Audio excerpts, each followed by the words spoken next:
और आज उस माँ को सेवा का अवसर पड़ा तो तुम डंडा मारते हो, गाली देते हो, अपमान कर। ये बड़े नीच लोग हैं, ऐसे एक नरकों में बड़ी दुर्गति होती है जो अपने माता पिता को मारते पीटते। मातृदेवो हो पितृदेवो हो, माता पिता को सुंदर वस्त्र, सुंदर भोजन, औषधि, जब तक उनका शरीर न पूरा हो जाए तो एक छोटे नौकर की तरह उनकी सेवा करे, फिर देख ले उनका आशीर्वाद। माता पिता का बड़ा आशीर्वाद काम करता है, पूरे जीवन भर काम करता है। जब हमारे पिताजी हमको घर लेने के लिए आए तो चुपचाप बैठा रहा, उनका एक खड़े हो। वो बड़े शासन युक्त थे और धर्मात्मा पुरुष थे। खड़े हो गए, रामचरितमानस सामने रखे हुए थे, हम खड़े हो गए। उनका ये क्या नाटक है, क्यों घर से भागा? तो उनका बड़े भैया कहते थे, चूंकि चाचा उनको बड़े भैया कहते थे तो हम सब बच्चे बड़े भैया ही कहते थे। तो उनका बड़े भैया, हम भगवान का भजन करेंगे, घर में नहीं रुकेंगे। अरे उनका चलो हो गया भजन, चलो घर में चलो, वहीं भजन करो, खाओ पियो। हम लोग भजन नहीं करते क्या? हम लोग भी तो करते। हम काम ऐसा भजन नहीं करेंगे, आजीवन भगवान का भजन करेंगे और घर में नहीं जाएंगे। उनका पक्का? हमका पक्का घर में नहीं जाएंगे। तो ऐसे दोनों हाथ से ऐसे छाती से लगाया और कहा राम राम राम, ऐसे 3-4 बार राम राम कहते, पीठी में हाथ फेरा और बोले जाओ, जहां बैठोगे पुष्पों की वर्षा होगी। उनका आशीर्वाद। तो आज गली चलते हैं तो फूलों की वर्षा होती है। तो वही पिता के वचन, पिता का आशीर्वाद। हम माता पिता के आशीर्वाद से ही इस मार्ग में चले, ऐसा मनमानी नहीं चले। और बस बचपन से गुरु की कृपा का आश्रय लेकर, गुरु चरणों का आश्रय लेकर, गुरु जी के दिखाए हुए मार्ग से ही चले। इसलिए हमें लगता है कि अपने मनोरथों को, अपनी कामनाओं को दबाकर अपने माता पिता की इच्छा की पूर्ति करनी चाहिए, उनकी सेवा करनी चाहिए। जिनके माँ है यार, प्यार कर लो, नहीं तरसना पड़ता है पूरी जिंदगी। या तो भगवान और या माँ, दूसरा कोई नहीं। माँ है, वो गुस्सा दिखाएगी लेकिन वो दूध में मलाई डाल के लाके पिलाएगी। वो प्यार का संसार में, वो प्यार संसार में थोड़ी, जो माँ का प्यार है। ऐसी माँ को लोग मारते हैं। जिस माँ ने अपना रक्त दूध बना के पिला दिया, उस माँ की पूजा करनी चाहिए या मारना चाहिए? पता नहीं कैसे मूढ़ बुद्धि के लोग हैं, डंडे से थप्पड़ से माँ को मारते हैं, अनाथालय में छोड़े आते हैं। ऐसा नहीं। अब तुम्हारा अवसर आया है, अब तुम उनकी सेवा करो। जब तुम सेवा लायक नहीं थे तो उन्होंने सेवा की। उस माँ की उस ममता को याद करो, उस सेवा को याद करो और उसकी सेवा करो। कभी भी 5 रुपया चाहिए अम्मा, पिताजी से तो मांग नहीं सकते, हमें आज स्कूल में ऐसा करना है, देखो सब व्यवस्था करती है। और वो कहाँ से व्यवस्था करके किसान आदमी के घर में वो 5 रुपया ला के देते, जाओ चुपचाप, कोई जान न पावे। ऐसे माँ जैसा प्यार यार हमें तो कहीं संसार में नहीं दिखाई देता। सब स्वार्थ युक्त प्यार करते हैं, निस्वार्थ माँ प्यार करती है। मेरा बेटा सयाना हो जाए, मेरा बेटा पुष्ट हो जाए। स्वयं न खाकर अपने बच्चे को खवाने की जो आदत है वो माँ में है। अच्छे अच्छे पदार्थ बच्चे को पवा दिया, आप नमक रोटी खा के गुजारा करें। ये माँ का प्यार हमें तो लगता है कि अगर माँ हो तो हम कह रहे हैं फिर और किसी भगवान की जरूरत नहीं है। अपनी माँ की पूजा कर लो, सबकी पूजा हो गई। माँ साक्षात भगवान का स्वरूप है।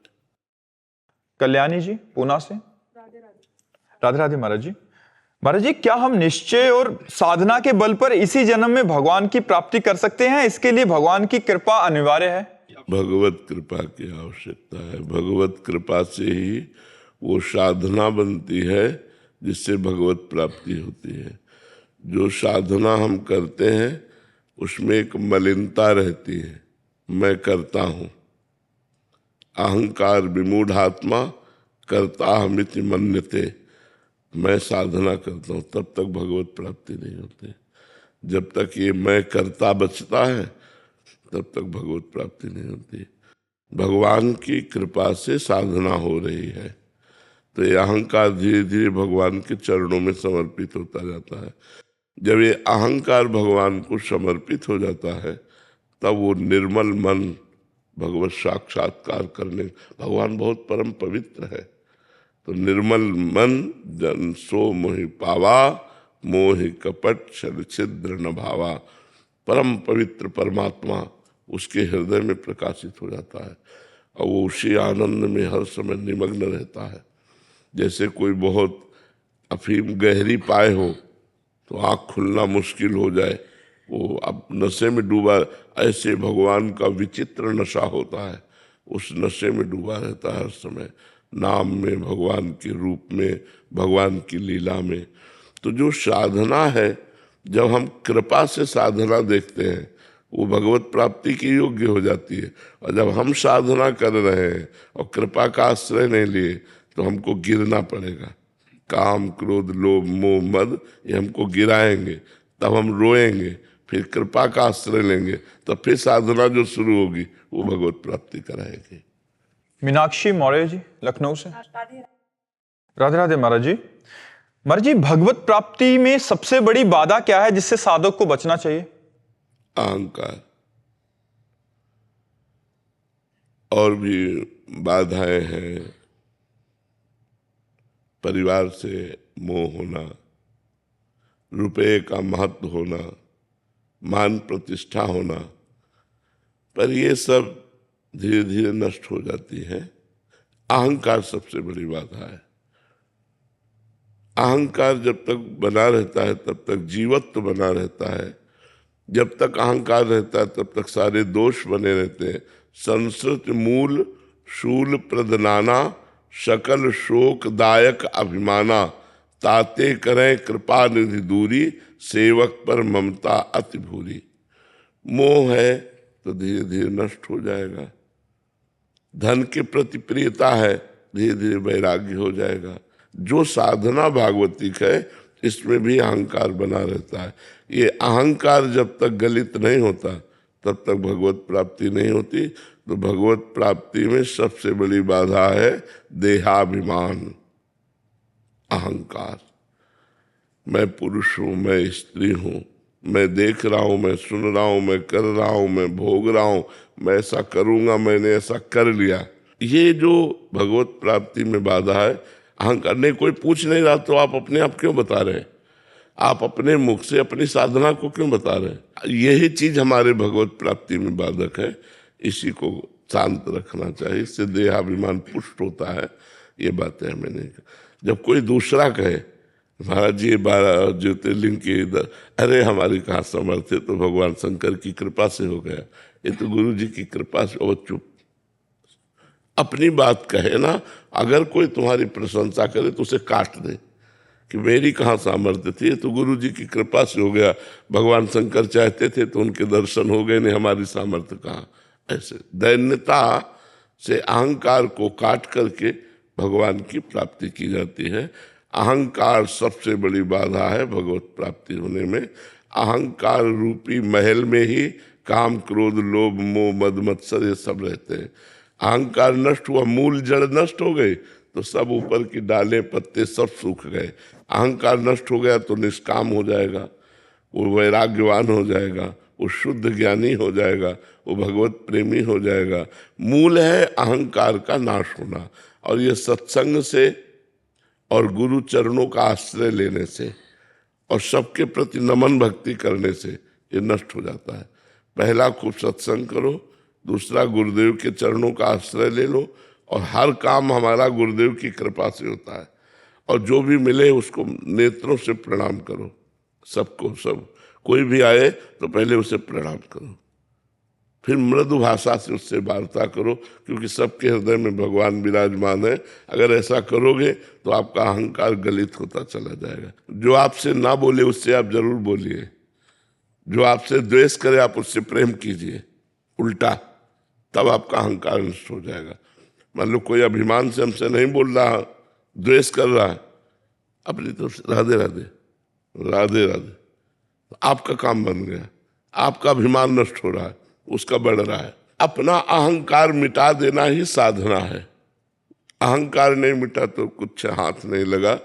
वो पुण्य लोक मिल जाएंगे, तप लोक मिल जाएंगे, लेकिन भगवान नहीं मिलेंगे। भगवान तभी मिलते हैं जब देहाभिमान ताते करें कृपा निधि दूरी। इसलिए भगवान कृपा करके अपने भक्त का अहंकार नष्ट कर देते हैं। सेवक पर ममता चूरी, भगवान अपने सेवक पर बड़ी ममता रखते हैं, बड़ा प्यार रखते हैं। इसलिए जिस साधक के हृदय में अहंकार होता है वो अहंकार चूर चूर हो जाता है, फिर वो दैन्य होकर भगवान की शरण में रहता है। जयेश दुबे जी। राधे राधे। राधे राधे महाराज जी। महाराज जी, पूजा या साधना के समय ईश्वर के प्रति जो भाव आता है महाराज जी, वो मतलब उनके प्रदत्त होता है या खुद से आता है, और इसी भाव में स्थित कैसे रहा जा सकता है? नहीं, पूजा और साधना के समय अच्छे ही भाव थोड़ी आते हैं, गलत भाव भी आते हैं। एक भाव नहीं रहता, एक भाव तो सिद्धों का रहता है। साधकों में कभी अच्छे भाव आते, कभी रोना आ जाए पूजा करते करते, कभी नाम जप करते करते आनंद में रोना आ जाए, और उसी क्षण कभी गंदी बात आ जाए। जिस समय आप रो रहे हैं उसी समय गंदी बात आ जाए। तो वो रजोगुण तमोगुण सतोगुण के प्रभाव से अंतःकरण में भाव उठते रहते हैं। अभी वो दिव्य भाव नहीं है। वो एक बार भाव उत्पन्न होता है तो ये सब त्रिगुण माया के भाव शांत हो जाते हैं। जो रहे सदा ज्ञान एक रस, तो ईश्वर जीव ही भेद कहो कस। फिर ईश्वर और जीव में भेद नहीं रह जाता, वो भगवत स्वरूप हो जाता है। इसलिए अभी इन भावों का ज्यादा आदर मत करो, चुपचाप नाम जप करते हुए आगे बढ़ो। अभी ये मायाकृत भाव है, अभी ये भक्ति वाले भाव नहीं है। सत्वगुण आया तो रोना आ गया, सत्वगुण आया तो आनंद आ रहा भजन में, और उसी समय रजोगुण काम प्रवृत्ति आ गई, उसी समय गंदी बात आ गई। तो ये मन का अभी गंदा स्वरूप है, अभी निर्मल स्वरूप नहीं। जब निर्मल स्वरूप आएगा तो एक भाव रह जाएगा, केवल भगवत भाव। ये और कुछ स्फुरना ही नहीं हो रही, एकमात्र भगवान की स्फुरना। वो बात समझ में आती, वो बात महिमा युक्त है। अमृता जी कर्नाटक से। श्री हरिवंश महाराज जी। महाराज जी, आपके चरणों में कोटि कोटि प्रणाम। गुरुदेव, सुना है कि संत दूसरों का कष्ट अपने ऊपर ले लेते हैं। महाराज जी, ऐसे कह रहे हैं कि आपके गांव में भी एक कोई संत हैं, जैसे कोई सभी दुख तकलीफ लेके उनके पास जाते हैं तो सबको आश्वासन देते हैं कि ठीक हो जाओगे, कोई नहीं, चिंता मत करो। तो महाराज जी, ऐसे में क्या लोगों को संतों भगवान के पास अपना कष्ट लेके जाना चाहिए? देखो, ठीक हो जाओगे, चिंता मत करो, ये तो संतों के मधुर वाक्य हैं। वो सबका कष्ट लेते नहीं है, भजन बल से उस कष्ट को मिटाते हैं। जो तपस्वी भजनानंदी संत होते हैं वो ऐसा करते हैं कि, और किसी किसी का, जैसे आपके कैंसर है, अब आपका भजन नहीं है और आप उनके बहुत सेवक हैं, परिजन हैं, तो आप जान नहीं पाएंगे, और वो कैंसर अपने शरीर में ले लिया और वो दूसरा रूप लेकर उनके शरीर में आएगा। बुखार आया, पूरे शरीर में दर्द होने लगा, पैर में सड़न होने लगी, कष्ट हो, किसी को जानने नहीं देते। अगर वो ऐसा है तो सबको ही सब आप चिंता मत कीजिए, सब ठीक हो जाएगा, आप आनंदित रहिए, आप आनंद। ये तो संतों के मधुर वाक्य हैं, लेकिन किसी किसी निज सेवक का, सार्वजनिक का नहीं, निज सेवक का कभी कभी संत जन ऐसा कर लेते हैं। जो मान लो साधना में लगा हुआ, उसको प्रारब्ध बुरा आ रहा है और उसको गिराएगा, अपना शिष्य है, बहुत भजन कर रहा है, तो उसको जानने भी नहीं दिया, उसके प्रारब्ध को घसीट कर अपने शरीर में ले लिया। वो तो भोग ही रहे, आनंद में भोग रहे, उनको कोई परेशानी नहीं, और उसका प्रारब्ध नष्ट हो गया। सबका भोग नहीं ले सकते कि जनरल आदमी किसी का भी भोग अपने ऊपर, ऐसा नहीं, ऐसा नहीं, ऐसा नहीं, ऐसा भाव मत करो। और संत जन पुण्यात्मा होते हैं, भजन निरंतर करते रहते हैं, तो उनके दर्शन से पाप नष्ट होते हैं, उनके दर्शन से रोग ठीक होते हैं, उनके स्पर्श से रोग ठीक हो जाते हैं। जो भजनानंदी है, जो बड़े बड़े भजन करने वाले महापुरुष हैं, ये कलावा बांधना, हवन कराना और जंतुर बांधना, इससे नहीं ठीक होते। जो निरंतर भजन परायण है, तो उनके समीप जाने से हमारी कामनाओं की पूर्ति हो जाती है। संत कल्पतरु हैं, संत कल्पतरु हैं, तुम्हारी कामनाओं की पूर्ति करने वाले। संत सीधा त्रिवेणी संगम है, चलते फिरते। मुद मंगल में संत समाजू, जो जग जंगम तीर्थ राजू। तीर्थराज प्रयाग है, उनका दर्शन कर लिया, उनसे बातचीत कर ली, आप पवित्र हो गए। क्योंकि भगवान में निरंतर रमण करते हैं। कभी कभी किसी अपने निज जनों का दुख संत जन अपने शरीर में ले लेते हैं। वैभव शर्मा जी। जी राधे राधे महाराज। राधे राधे राधे। महाराज जी, आपके श्रीमुख से सुना है कि जब गुरुजी कोई आज्ञा करते हैं तो पालन करने का बल भी वही देते हैं, पर पारिवारिक स्थिति में वो नियम या आज्ञा पूर्णतः कैसे पालन किए जा सकते हैं महाराज जी?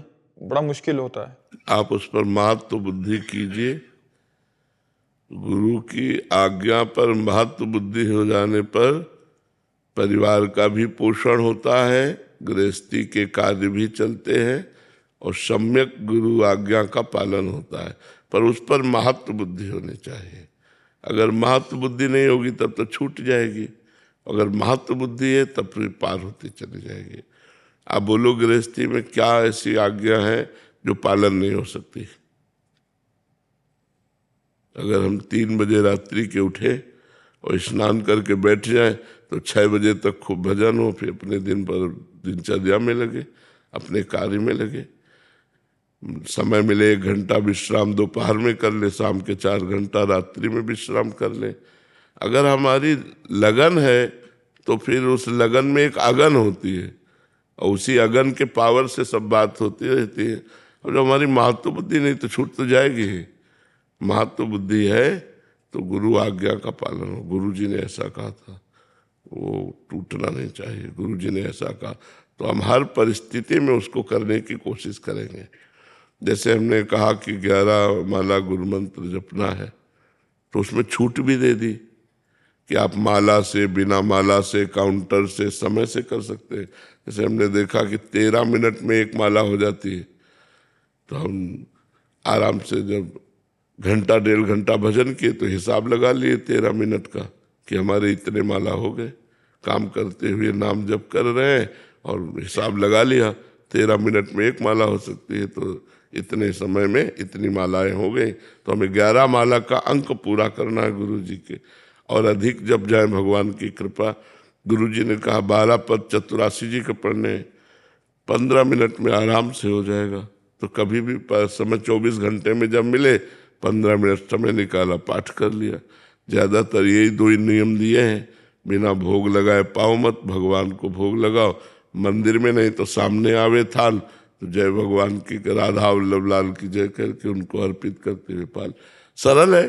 कोई ऐसी गुरु आज्ञा गृहस्थी में नहीं देते जो आप पालन न कर पाओ। हमें बताओ ऐसी कौन सी आज्ञा जिसका आप पालन नहीं कर सकते? जी जब जैसे कहीं बाहर जाते हैं तो वो मतलब फोर्स करते हैं कि हम तो लहसुन प्याज खाते नहीं है तो तुमको भी यही खाना पड़ेगा, तो वहाँ पे बस ऐसे होता है कि नहीं। अब इसके लिए हमने एक उपाय बताया है कि अपने ठाकुर को काजू और किशमिश का भोग लगा लो, अपनी जेब में डाल लो 2-4 काजू किशमिश, और जहाँ गए ऐसा प्याज लहसुन तो उसमें प्रसाद डाल लिया अपना किशमिश का और पा लिया। तो हमारे प्रसाद से बढ़कर थोड़ी प्याज लहसुन है। ऐसी समस्या जहाँ है तो उन्हें अपनी जेब से एक किशमिश निकाली, एक उसमें डाल लिया, पा लिया। कोई जान भी नहीं पाया, अपना काम भी हो गया। हमारी खुला बात समझो, जैसे मुर्गा, मछली, अंडा ये सब पाप है, लेकिन प्याज लहसुन पाप नहीं है। वो तमोगुण बढ़ाता है, इसलिए नहीं पाते। नहीं, कोई खास बात नहीं है। किशमिश डालो और पालो, ज़्यादा परेशान मत हो। स्कूली लड़के, जैसे आर्मी के जवान, व्यापारी लोग, नौकरी पेशा करने वाले, उनको इधर उधर जाना, खाना पीना जो जैसा मिले, तो उसमें ज़्यादा राधा वल्लभ श्री हरिवंश पाया, अपना भजन कर रहे। समझ रहे? उमेश गर्ग जी, अजमेर। श्री हरिवंश। राधे राधे महाराज जी। महाराज जी, जीवन में ऐसा गुरु मिले जो भव पार करा दे, इसके लिए हमें क्या करना? भगवान श्री कृष्ण से प्रार्थना करो। किसका प्रश्न है? भगवान श्री कृष्ण से प्रार्थना करो कि प्रभु हम तो पहचान नहीं सकते, आप ही जानते हो सच्चे संत को, तो ऐसे सच्चे संत से हमें मिला दो जो हमारा भव समुद्र से बेड़ा पार कर दे। तो भगवान ही गुरु है, गुरु ही भगवान है, भगवान ही अपना गुरु रूप धारण करके वो मिल जाएंगे। तो उन्हीं से प्रार्थना करो। अंकिता गोस्वामी जी, भोपाल से। राधे राधे महाराज जी। महाराज जी, जब भक्ति में प्रवेश करते हैं तो प्रतिकूलताएं क्यों आती हैं? अनुकूलता में भक्ति सही या प्रतिकूलता में भक्ति सही? प्रतिकूलता में। अनुकूलता में अनुकूलता का भोग होता है, लेकिन प्रतिकूलता में प्रतिकूलता का भोग तो होता नहीं है, तो भगवान से योग होता है। अनुकूलता अच्छी नहीं है। अनुकूलता इंद्रियों को विषयों में फंसाती है, मन को भोगों में फंसाती है, देहाभिमान पुष्ट होता है, इसलिए अनुकूलता ठीक नहीं है। जब अनुकूलता आवे तो उससे उदास होना चाहिए, और जब प्रतिकूलता आवे तो आनंदित होना चाहिए। उस दुख की बलिहारी जो प्रतिपल प्रिया प्रीतम का स्मरण करावे, और उस सुख की हम निंदा करते हैं जो प्रिया प्रीतम से बिलक करके पापाचरण करा दे। तो कुंती जी ने भगवान से कहा, जब द्वारिका की तरफ चलने लगे, कि हे नाथ, मैं एक वरदान मांगना चाहती हूँ। वैसे तो आपकी बुआ भी हूँ, अधिकार है आपसे मांगना, और मैं आपकी भक्ता भी हूँ। भगवान ने कहा, मांगिए, क्या चाह करती हैं आप? बोले, पल पल पर, प्रति पद पर मुझे विपत्ति प्राप्त हो, कदम कदम पर मुझे विपत्ति प्राप्त हो। तो उन्होंने कहा, बुआ, ऐसा वरदान तो आज तक किसी ने नहीं मांगा। बोले, प्रभु, मैंने देखा जब विपत्ति होती है तो आप पीतांबर फहराते हुए हमारी तरफ भागते हुए आते हैं, और आज संपत्ति आ गई तो आप द्वारिका जा रहे हैं हमारी तरफ पीठ करके। मुझे ऐसी संपत्ति नहीं चाहिए, मुझे वो विपत्ति चाहिए जिसमें श्री कृष्ण का साक्षात्कार हो, जिसमें श्री कृष्ण का सानिध्य हो। भक्त विपत्ति में भगवान के सानिध्य का अनुभव करता है, इसलिए बड़े बड़े भक्तों के जीवन में बड़ी बड़ी प्रतिकूलताएं आती हैं, और उन्हीं प्रतिकूलताओं से उन्हें भगवान का साक्षात्कार होता है, उन्हें भगवान का प्यार मिलता है। इसलिए प्रतिकूलता को तो सहर्ष स्वीकार करना चाहिए, और अनुकूलता से उदास रहना चाहिए। ये भक्त का लक्षण है। संसारी पुरुष अनुकूलता में आनंदित होता है और प्रतिकूलता में उदास हो जाता है। भक्त का उल्टा मार्ग है। संसारी पुरुष मान में राजी रहता है और अपमान में दुखी होता है, और भगवान के भक्त का मार्ग सम्मानम कल्याति घोर गरलम नीचापमानम सुधा। वो सम्मान को विष के समान समझता है और अपमान को अमृत के समान समझता है। इसलिए सही बात यह है कि भगवान हमको प्रतिकूलता दें, और उस प्रतिकूलता में हम भगवान का स्मरण करके, भोगों का त्याग करके इसी जन्म में भगवत साक्षात्कार करें।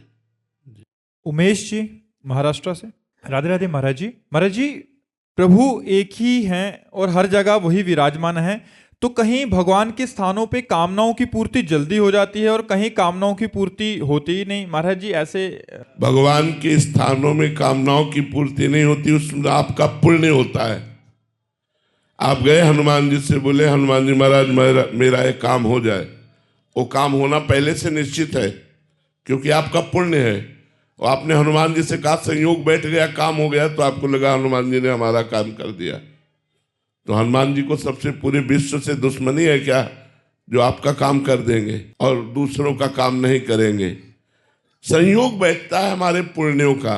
अब हम फिर दोबारा गए किसी देवी देवता के पास और याचना की कि हमारा काम पूरा हो जाए, लेकिन हमारा पुण्य योग नहीं बना तो काम नहीं पूरा होगा। तो लगेगा इस देवता में कमी है शक्ति की, इसलिए हमारी कामना पूर्ति नहीं करता। तो ये रहस्य समझ लीजिए, कामना की पूर्ति देवता से नहीं होती, कामना की पूर्ति आपके पुण्य से होती है। जो पूर्व का पुण्य होता है उसी के संयोग से होती है, अन्यथा नहीं हो सकती। चाहे जहां आप मांगो जा करके, कामना की पूर्ति नहीं होगी जब तक आपका भजन नहीं होगा, आपका पुण्य नहीं होगा, आपका व्रत संयम तीर्थयाटन ये पुण्य संयोग नहीं होगा, तब तक आपकी कामना की पूर्ति नहीं होगी। नहीं मांग के देख लो, सब मंगता ही है संसार, मांग ही रहा है भगवान से, कहाँ पूर्ति होती? होती उसी की है जिसका पुण्य संयोग कर गया, पूर्व का पुण्य फलीभूत हुआ और हे बिहारी जी आज हमारी कामना पूरी, तो वो कर दे। नहीं तो बिहारी जी के लिए सब समान है, सब मम प्रिय सब मम उपजाए। आपसे बिहारी जी आपकी कामना की पूर्ति कर दे तो दूसरों से क्या वो द्वेष करते हैं? क्या सबसे प्यार करते हैं।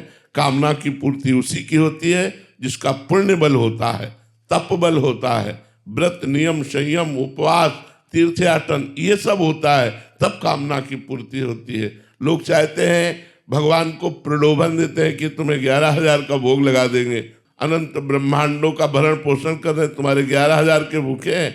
नहीं, गलत भावना में मत रहना। भगवान है, वो तुम्हारे नौकर नहीं है कि 11,000 देकर काम करवा लोगे। भगवान से प्रार्थना करो, भगवान का नाम जप करो, भगवान से आर्त भाव से पुकारो, वो तुम्हारी कामनाओं की पूर्ति जरूर कर देंगे। जब आपका पुण्य होगा, आपका भजन होगा, तब। नहीं तो भगवान की पूरी सृष्टि है, किसी से भेद नहीं रखते भगवान, सब पर बराबर दया है। महाराज जी, कामनाओं की पूर्ति कब विश्राम होगा महाराज जी? ये तो चलता ही जा रहा है महाराज। हाँ, कामनाओं का तभी विश्राम होगा जब भगवत साक्षात्कार हो जाएगा। जिसके पाने के बाद कुछ पाना बाकी नहीं रहता, जिसके जानने के बाद कुछ जानना बाकी नहीं रहता, उसे भगवान कहते हैं। और भगवान जब तक नहीं मिलेंगे तब तक तृप्ति होने वाली नहीं। जैसे केवट जब भगवान के चरण धो रहा है तो अति आनंद उमगी अनुरागा, चरण सरोज पखारन लागा। अति आनंद, अति आनंद भगवान के चरणों को जब धो रहा है, अपार आनंद। उस आनंद के बाद भगवान जानकी जी की अंगूठी दे रहे हैं, तो कह रहा, अब कछु नाथ न चाहिए मोरे, दीन दयाल अनुग्रह तोरे। कृपा हो गई। हे दीन दयाल, दीनों पर दया करने वाले प्रभु, अब मुझे कुछ नहीं चाहिए। देखो, कामना शांत हो गई। जे ही केवट ने भगवान के चरण पखारे कि सारी कामनाएं शांत हो गई, और कह रहा, अब कछु नाथ न चाहिए मोरे। तो जब तक भगवान के चरणारविंद का साक्षात्कार नहीं होता, तब तक जीव कामना और वासना के वशीभूत होकर बार बार जन्म, बार बार मरण, बार बार माँ के गर्भ में जाना, ये क्रिया चलती ही रहती है। कौशिक पाटीदार जी, राधे राधे महाराज जी। महाराज जी, आपके चरणों में कोटि कोटि प्रणाम। महाराज जी, जब आप अपने इष्ट भगवान हमारे पे प्रसन्न होते हैं तो वो किस बात का संकेत करते हैं, तथा ऐसा कौन सी घटनाएं घटित होती हैं जीवन में कि हमें लगे कि भगवान हमसे प्रसन्न है? जब हमें प्रत्येक विधान में आनंद का अनुभव होने लगे, चाहे वो प्रतिकूल हो चाहे अनुकूल हो, जब प्रत्येक घटना में हमारी चित्तवृत्ति केवल भगवान पे जाए। जैसे आपसे कोई गलती बन गई, अब आप बुरे फंसने वाले हैं, अब आपकी याद कौन आया? कोई फोन नंबर, कोई बड़ा पदाधिकारी, कोई आपका ऐसा पावर। अगर आपने उसको स्मरण करके प्रयोग कर लिया तो आप भगवान के अनन्य भक्त नहीं रहे, आपकी बड़ी भारी चूक हो गई। और यदि संकट आया और सीधे भगवान पर निर्भर हैं कि ठीक है प्रभु आप देख लीजिए, अगर आपको दंड देना है तो दंड दे दीजिए, आपको क्षमा करना है तो क्षमा कर दीजिए, आपके सिवा हमारा कोई नहीं है। सब कुछ होते हुए भी आपके सिवा हमारा कोई नहीं है। मान लिया गया भगवान हम पर प्रसन्न है, क्योंकि भारी विपत्ति में अन्य आश्रय न लेकर केवल अनन्य आश्रय भगवान का लिया। अब सुख आया, उस सुख में वो भगवान का दुलार देख रहा है, मेरे प्रभु कितने कृपालु हैं, दुलार कर रहे हैं। दुख में कृपा और सुख में दुलार का जो अनुभव करता है वो भगवान की कृपा पात्र वृत्ति वाला है। भगवान उस पर प्रसन्न है। जिसके हृदय में हर समय भगवान का स्मरण चल रहा है, भगवान उस पर प्रसन्न है। जो चराचर जगत में किसी से भी बैर नहीं रखता, भगवान उस पर प्रसन्न है। जो परोपकार करता है, परहित करता है, भगवान उस पर प्रसन्न है, ऐसा जानना चाहिए। अवंतिका विश्वास जी, महाराज जी, श्री कृष्ण से प्रेम करने का सही अर्थ क्या है, त्याग या समर्पण? समर्पण। त्याग ज्ञान में होता है, प्रेम में समर्पण होता है, आत्मसमर्पण। तन मन प्राण एक एक वृत्ति भगवान को समर्पित और अनन्य भाव। हरिवंश महाप्रभु कहते हैं मोहन लाल के रंग रांची, मेरे ख्याल परो जिनको बात दसो दिस माची, मोहन लाल के रंग रांची। कंत अनंत करो जो को बात कहो सुन साची, मोहन लाल के रंग रांची। तुम्हारा मन आवे तुम किसी को भजो, किसी को भजो, हम तो केवल मोहन लाल के रंग में, अनन्य भाव। कंत अनंत करो जो को बात कहो सुन साची, यह जिय जाहु भले सिर ऊपर हो प्रगट हुए नाची, मोहन लाल के रंग रांची। कोई किसी को भी मनाओ, कोई किसी को हजारों अपने इष्ट मानो, हम तो इष्ट मोहन लाल को माना है, और ये प्राण भले निकल कर अभी चली जाए, मैं कभी किसी दूसरे को स्वीकार नहीं कर सकता। तो इसका फल क्या हुआ? जागृत शयन रहत उरू पर मणिकंचन ज्यो पाची, जैसी हित हरिवंश डरो काके डर हो नाहिन मति काची, मोहन लाल के रंग रांची। पूर्ण मोहन लाल के अनन्य हो गए तो महाप्रभु कहते हैं सोते समय जागते समय हर समय प्रिया प्रीतम हमारे हृदय में ऐसे रहते हैं जैसे मणियों की माला, जैसे इंद्र नीलमणि श्याम और कंचन श्री लाडली जू, ऐसे माला की तरह हमारे हृदय में दोनों प्रिया प्रीतम रहते हैं। मैं किसी से डरने वाला नहीं, क्योंकि मैं कच्ची मत्ती का नहीं हूं, मैं मोहन लाल के रसमाती। जैसे मीरा जी कहते हैं, मेरे तो गिरधर गोपाल दूसरो न कोई, जाके सिर मोर मुकुट मेरो पति सोई, मेरे तो गिरधर गोपाल दूसरो न कोई। जब ये बात हमारे हृदय में आ जाएगी, इष्ट के प्रति अनन्यता, तो प्रेम प्रकट हो जाएगा। तभी प्रेम प्रकट होता है जब इष्ट के प्रति अनन्य भाव होता है। बने तो रघुबर ते बने, बिगड़े तो भरपूर, तुलसी और अंते बने, ता बनबे पे धूल। अपने इष्ट के अनन्य हो जाए, चाहे जितना दुख मिले भगवान का स्मरण न छोड़े, तो हर दुख का नाश होकर परम सुख की प्राप्ति हो जाएगी। राजीव शर्मा जी इटली से। राधे राधे महाराज जी, आपके चरणों में कोटि कोटि प्रणाम।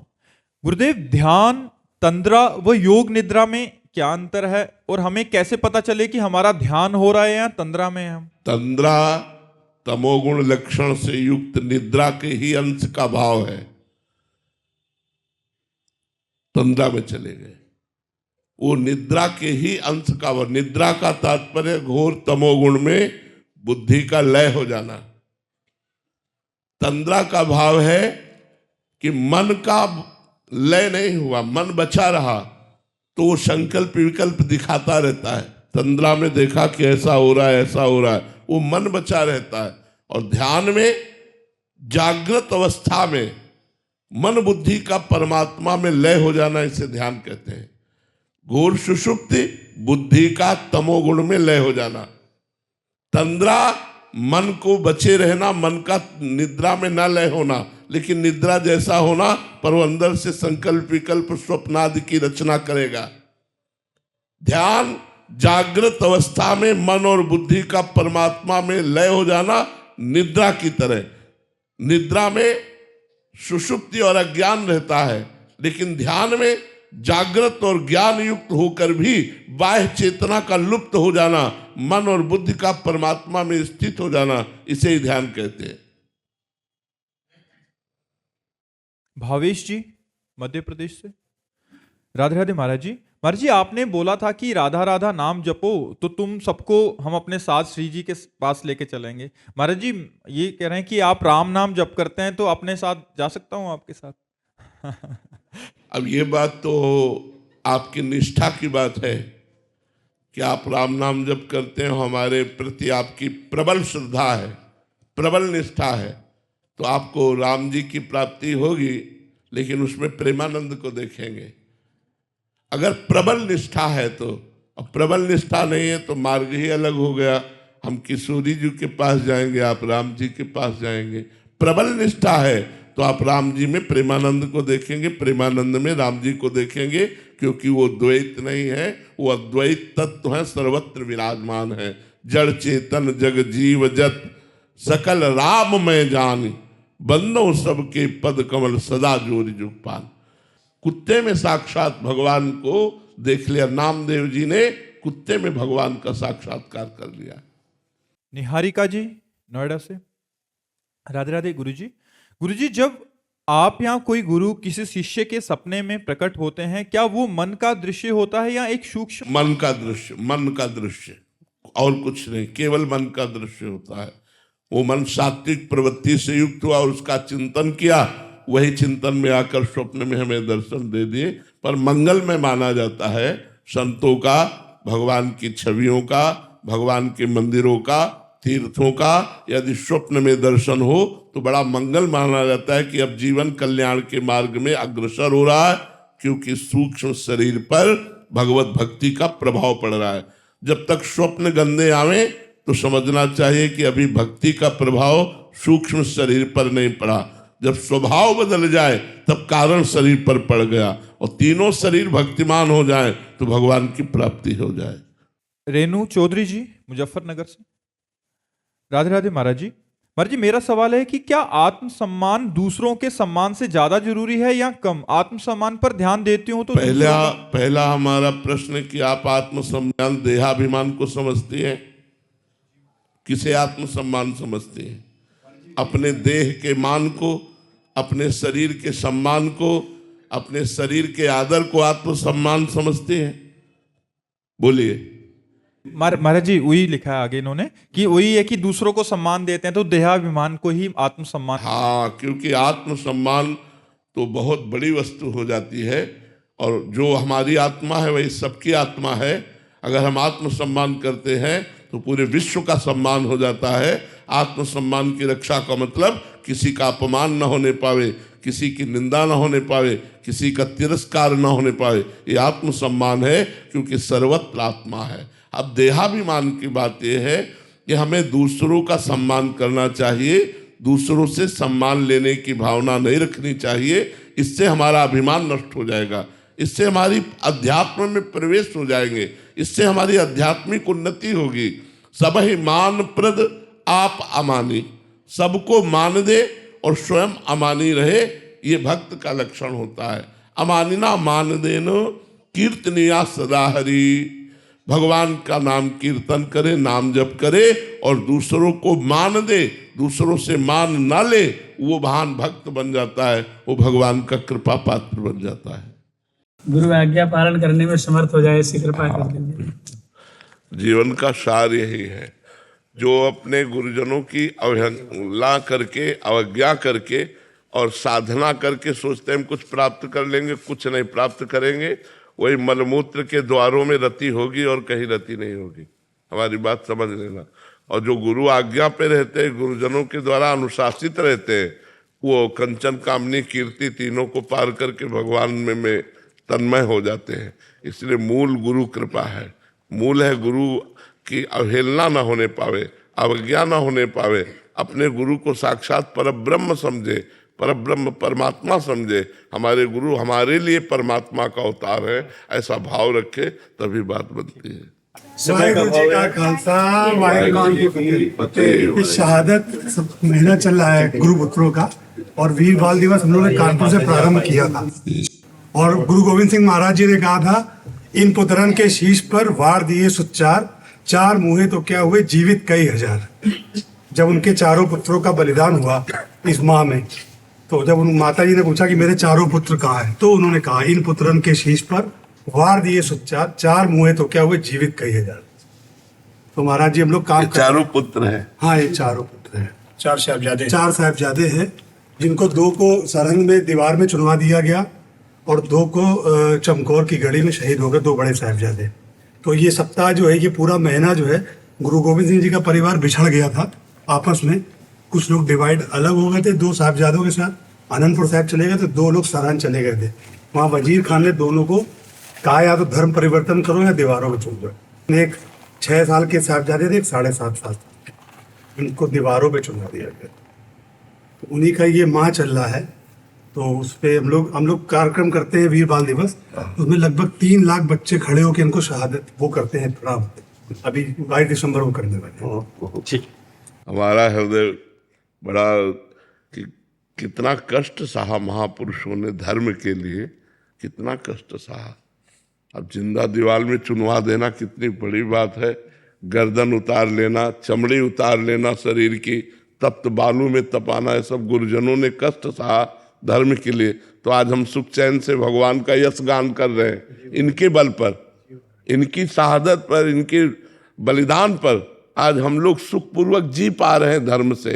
अगर इन महापुरुषों की ऐसी कृपा ना होती तो हम लोग गुलाम होते। इन महापुरुषों की कृपा से हम आजाद होकर भगवान का कीर्तन कर रहे हैं, भगवान का जस गान कर रहे हैं। बहुत बहुत धन्यवाद, बहुत बहुत धन्यवाद। वाहेगुरु जी का खालसा, वाहेगुरु जी की फतेह, वाहेगुरु जी की फतेह। आप सेवा में रहते हो महाराज जी। हाँ, बड़े अहोभाग्य जिनको संत सदगुरुदेव की सेवा मिले, अहोभाग्य। भजन तो सभी कोई कर रहा है, लेकिन भजन का फल है संत सदगुरुदेव की सेवा। जो संत सदगुरुदेव की सेवा कर ले गया, बेड़ा पार हो गया। मोक्ष मूलम गुरु कृपा, गुरु कृपा कर दे मोक्ष प्राप्त हो गया। गुरु कृपा कर दे श्री कृष्ण प्रेम प्राप्त, सब गुरु कृपा से। तो खूब तन मन प्राण से सेवा करो। हम भी इतना कृपा करें, हम भजन मार्ग में और गुरु जी की सेवा में। गुरु जी की सेवा ही भजन मार्ग है, अपने आप प्रकाशित हो जाता है भजन मार्ग जब गुरुजनों की सेवा की जाती है। ऐसे भजन मार्ग में लगने पर अहंकार पुष्ट होता है, और जब गुरु जी कृपा करते हैं तो अहंकार गलित होकर दैन्यता आती है। और दैन्यता से हरि मिलते हैं, साधना से नहीं मिलते, दैन्यता से हरि मिलते हैं। जब भजन परिपक्व हो, देखो गुरुजनों को हर समय दैन्य भाव में बने रहते हैं हर समय, तो दैन्य में हरि प्राप्त होते हैं। साधना अगर गुरु से अलग होकर की जाए तो अहंकार को बढ़ा देती है, अगर गुरु के चरणों में की जाए तो दैन्य आ जाता है, तो दैन्य आ जाता है। तो भगवान अहंकार रहित होने पर ही मिलते हैं, साधना से नहीं मिलते। अहंकार रहित, वो अहंकार गुरु कृपा से नष्ट होता है। बिना गुरु कृपा के अहंकार नष्ट नहीं होता, नहीं तो साधना बनी रहती है अहंकार में कि ये तो फिर उसका फल मिलेगा, हरि नहीं मिलेंगे। हरि तो तभी मिलेंगे जब अहंकार नष्ट होकर दैन्यता आ जाए। बहुत बड़ी बात है जी। कल्पना जी कोलकाता से। राधे राधे महाराज जी। महाराज जी, मेरी नई नई शादी हुई है और मैं एक फौजी की पत्नी हूँ। महाराज जी, जब मेरे पति अपने कार्यस्थल पर जाने की बात करते हैं, जब छुट्टी आए होते, तो मेरा मन बहुत विचलित हो जाता है, मन अशांत हो जाता है। महाराज जी, ये स्थिति काफी सारी और भी पत्नियों की होती होगी महाराज जी? नहीं, सबकी होती है, सबकी होती है। इसीलिए हम आर्मी के जवान का बहुत संत की तरह आदर करते हैं। ऐसा होता है ना कि जब युद्ध होता है तो सब चाहते हैं कि और हो, लेकिन हम लोग चाहते हैं कि थम जाए। नहीं बच्चा, इसीलिए हमारा भारत सरकार भी आपका सम्मान करती है, आर्मी के परिवार का सम्मान करती है, क्योंकि अब वो दोबारा आ पावे कि ना पावे संशय है। बड़ा करुणामय सीन होता है। अब वो छुट्टी काट के जा रहा है, अब उसका छोटा सा बच्चा अंगूरी पकड़ के पूछ रहा है, पापा कब आओगे? तो उसके आंसू भर जाते हैं कि उत्तर देने की क्षमता नहीं, कि कैसे उत्तर दूं, पता नहीं कहाँ लगा दिया जाए और कहाँ सूट हो जाए, क्या हो जाए, क्या लीला हो जाए। क्योंकि बिल्कुल मृत्यु से खेलना है, आर्मी के जवान को मृत्यु से खेल। और कहो ऐसा पार हो जाए, एक भी युद्ध ना हो और रिटायर हो जाए, तो ऐसा भी होता है। तो ज़्यादा चिंता मत करो, आप हमारे देश के राष्ट्र के वीर जवान की पत्नी है, तो आप में भी बल होना चाहिए। कि जो करेंगे राधा रानी के नहीं कह रहे, इतना तो पता है कि जो प्रभु करेंगे वो ठीक करेंगे, बिल्कुल। बट फिर भी चिंता हो जाती है। बिल्कुल चिंता तो होती है। चिंता क्यों नहीं होगी? क्योंकि अपना प्रियजन है ना, अपना प्राणपति है और वो हमसे दूर है। तो ये तो, पर जीवन धन्य है। राष्ट्र के प्रति जिनका प्राण समर्पित है उनका जीवन धन्य, इसलिए उनको हम नमस्कार करते हैं, उनको सम्मान देते हैं। और आप कोई साधारण वीर की पत्नी नहीं है, जिसके बाजुओं पर राष्ट्र की रक्षा का बल है, आप उसकी पत्नी हैं। आप कोई साधारण नारी नहीं है, आप एक वीर पुरुष की पत्नी है, इसलिए आपको धैर्य धारण करना पड़ेगा। वंदनीय है। हम कहते हैं कि सबसे ज्यादा वंदनीय राष्ट्र के संत स्वरूप ये सैनिक है, क्योंकि कहीं भी खड़ा कर दो, ये प्राणों की बाजी लगाकर हमारी रक्षा कर रहे हैं। आतंकवादियों से लड़ रहे, दुष्टों से लड़ रहे, अन्य राष्ट्रों से अपने राष्ट्र की रक्षा के लिए हिमालय में खड़ा कर दो तो हिमालय में खड़े, 6-6 महीने साल साल भर हो जाते, अपने परिवार का मुख नहीं देखते। ऐसा बलिदान, ऐसा समर्पण, हाँ, इसीलिए हम सम्मान करते हैं राष्ट्र के सैनिकों का। अमित जी, राधे राधे। राधे राधे महाराज जी। महाराज जी, जीवन में सब कुछ होते हुए भी जीवन में सुख महसूस नहीं कर पा रहा हूँ, बिना मतलब की अशांति सी फैली हुई है हाँ, जीवन में। वो तभी होगी जब नाम जप करोगे। इसीलिए हम सबको कहते हैं नाम जप करो। नाम जप करोगे तो आप खुश रहोगे, आप प्रसन्न रहोगे, आप संकट और विपत्तियों को नष्ट कर पाओगे। हम कहते हैं तुम्हारे पास सब कुछ है, लेकिन निगेटिव भाव, इसको कैसे काटोगे? नकारात्मक सोच, इसको कैसे काटोगे? इसको नाम जप से काटो। कुछ नहीं है, सकारात्मक सोच है तो आप बड़े मौज में हो, पॉजिटिव सोच है तो आप बड़े मौज में हो। कुछ नहीं है आपके पास और सब कुछ है, और आप निगेटिव सोच में हो तो आप जलते रहोगे, आप परेशान हो जाओगे, आप अशांत हो जाओगे। आपके सामने बड़े बड़े सीन रहेंगे कि कब मैं ऐसा बनूं, कब मैं ऐसा हो, जलोगे कामनाओं से। इसलिए चिंता, भय, शोक, कामना, अशांति, इससे बचने के लिए राधा नाम है। खूब नाम जप करो, राधा राधा। पैसा थोड़ी लगता है, खाली समय में राधा राधा राधा राधा, और आप जपते रहिए। आप देखिए, जो बड़े बड़ों के लिए भी कठिन है, अपने पुत्र का वियोग बड़े बड़ों के लिए कठिन है। इसीलिए हम सबसे कहते हैं नाम जप करो। ये संसार मृत्यु लोक है, ये बड़ा भयावह है, कब कौन सी घटना घट जाए। इसलिए भगवान का नाम जप करो, तुम्हारे हृदय को शीतलता देगा, तुम्हारे को बल देगा, बुद्धि देगा, ज्ञान देगा। नाम में बड़ी सामर्थ्य है। कर्नल राकेश कुमार वर्मा जी, श्री हरिवंश महाराज जी। श्री हरिवंश महाराज जी। महाराज जी, 3 वर्ष पहले आपसे शरणागति प्राप्त हुई और पति पत्नी दोनों इस मार्ग पे चलना शुरू किया, आपका सत्संग सुनना शुरू किया। अभी 1 महीने पहले इनका एक ही पुत्र था, वो हार्ट अटैक इनके सामने ही आया और पधार गए। ये कहना चाह रहे हैं कि महाराज जी, उस समय भी आपके वचनों ने ऐसा संभाला कि हमें आज तक रोना नहीं आया, और मतलब काफी इन्होंने लिखा है कि नहीं तो टूट जाना बिल्कुल 100% संभव ये था। आपका धन्यवाद देना चाहते हैं कि ऐसा 100% टूट जाना संभव था, 100%। महाराज जी 1% भी नहीं टूट। हाँ, यही भगवान की कृपा और यही सत्साधना का फल है। और वो मेरे साथ ही बैठा था, मुझे पता चल गया इसको हार्ट अटैक आया है, तो मैंने उसको CPR दिया और मैंने आर्त भाव से राधा राधा बोलना शुरू किया। राधा राधा राधा, मैंने कहा अगर होगा तो बच जाएगा, लेकिन शायद विधान ऐसा था कि बचना नहीं था। विधान बिल्कुल बिल्कुल। लेकिन महाराज जी, अगर आपसे जुड़ा नहीं होता मैं और दीक्षित नहीं होता तो बुरा हाल हो गया होता। अभी हम दूसरों को ठीक कर रहे हैं, मैं और मेरी वाइफ वो है बैठी है, हम दूसरों को सांत्वना देते हैं कि आपको हम आश्चर्य की बात बताएं, जैसे आपके हुआ ना, ऐसे एक हमारे वकील शिष्य हैं, और मतलब उनका एक ही लड़का था, 22 वर्ष का था, अभी कोई संस्कार ब्याह आदि के नहीं हुए थे, अब पूरी कमाई पूरा सब उसी के लिए था, और वो पधार गया। तो ऐसे हंस के बता रहे थे, ऐसे हंस के बता रहे थे कि महाराज जी वो आपका ही लड़का था, 22 वर्ष का था, एक ही था, और वो पधार गया। ऐसे हंस के बता रहे थे जैसे कोई खुशी की बात बता रहा हो। तो हम कहा तुम्हारे तो आंखों में आंसू होने चाहिए। बोले आपकी कृपा इसलिए नहीं, मुझे पता है। मैं सिर्फ, मेरा प्रश्न आगे ये है, जी, क्या ये निर्मल दिल है या कठोर दिल? नहीं, यही निर्मलता है जो मोह रहित है, यही निर्मलता है जो मोह रहित है। आंसू उसको मिटा नहीं सकते, हम क्यों आंसू बहाएं? भगवान के लिए आंसू बहाएंगे। ये मृत्यु लोक है, यहाँ नियत समय पर। देखो, एक हमारे ब्रजवासी थे, उनका एक ही लड़का था, मथुरा जा रहा था, एक्सीडेंट हुआ, पधार गया, और वो अपने गुरु के दिए हुए माला कर रहे थे। तो उनके पास सूचना पहुंची, सुबह सुबह का ही टाइम था, कि आपका लड़का एक्सीडेंट में पधार गया। बोले पधार गया? बोले हाँ। बोले ठीक है, तो उसको लाओ, वृंदावन लाओ अपनी माँ। जब गुरु मंत्र की पूरी माला हो गई तब उठकर उसे श्मशान ले गए। वो घबराहट हड़बड़ा, अच्छा ऐसा ऐसा,